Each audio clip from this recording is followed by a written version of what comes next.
In this video, we will talk about the merge data table activity.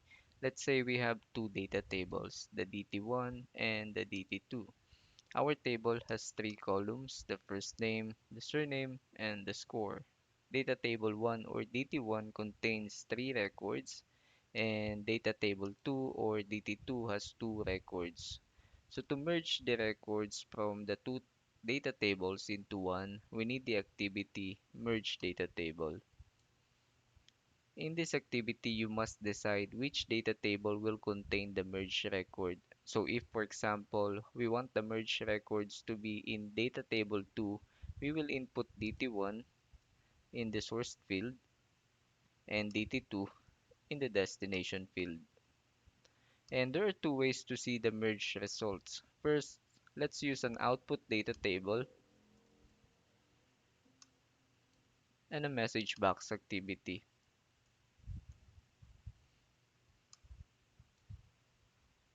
The output data table activity converts a data table into a text format. DT2 contains the merged result, so we will input DT2 in the data table field and create a variable for the output text.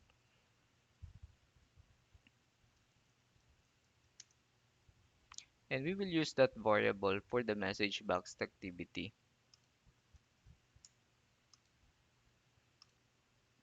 Now, if we click Run File, we can see the merged result that contains 5 records. However, it is not great to see a format like that. So the second way to show merged results is using the right range activity. Look for the right range activity. Make sure to select the activity under the workbook type. Let's create a workbook path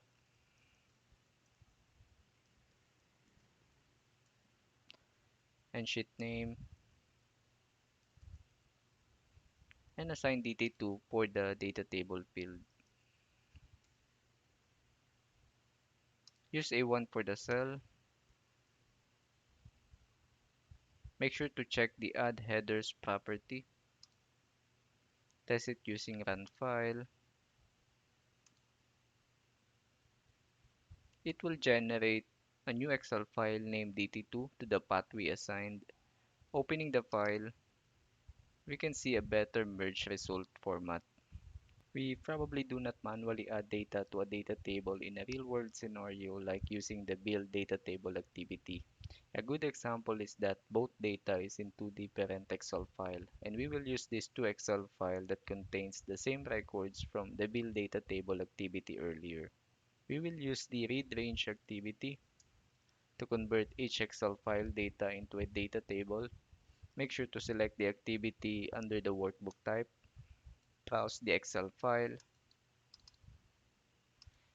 input sheet 1 for the sheet name, and assign the DT variable to the output property.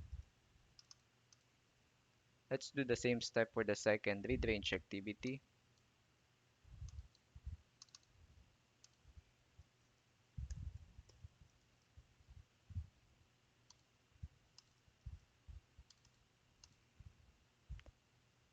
Now let's click run file and we get the same result. An additional tip is you can also sort the data table records using the sort data table activity. So let's look for the sort data table activity and place it before the right range activity. Let's input DT2 in the data table field. We will use the name field for identifying the column name and we will input score. And for the output data table, we will input DT2. And for the order property, make sure it is set to ascending. Now click run file to test. And the results are now in ascending order. Now this result came from two tables with the same format. The question is, can you merge two tables with a different format like this?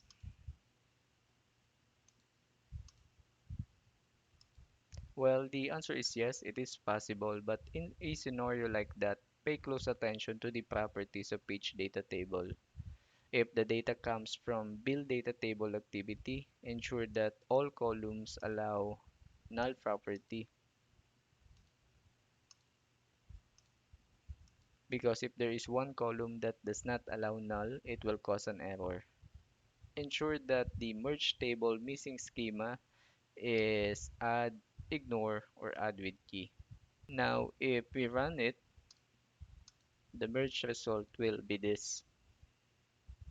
UiPath questions are tricky, especially those scenario-based questions. Please always pay attention to the properties and condition used in each activity. That's all for this topic. I'll see you at the next one.